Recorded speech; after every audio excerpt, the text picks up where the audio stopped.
মর্মান্তিক পথ দুর্ঘটনায় মৃত্যু হলো এসএফ রোডের এক মহিলা সোনালী দিঘরিয়ার। নমস্কার, আমি শুভ্রা, আপনারা দেখছেন কাঞ্চনজঙ্ঘা 360 নিউজ।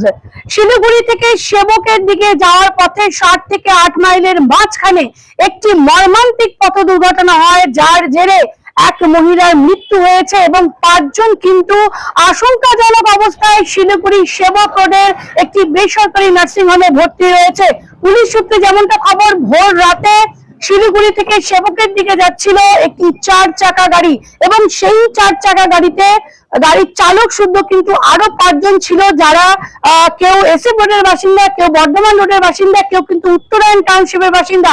তার মধ্যে থেকে কিন্তু একজন মহিলা ছিল যার নাম সোনালী দিঘরিয়া। তার কিন্তু সেই পথ দুর্ঘটনায় মৃত্যু হয়েছে এবং 5 জন কিন্তু আশঙ্কাজনক অবস্থায় রয়েছে। সরাসরি সে আপডেট তুলে ধরছি আপনাদের সামনে।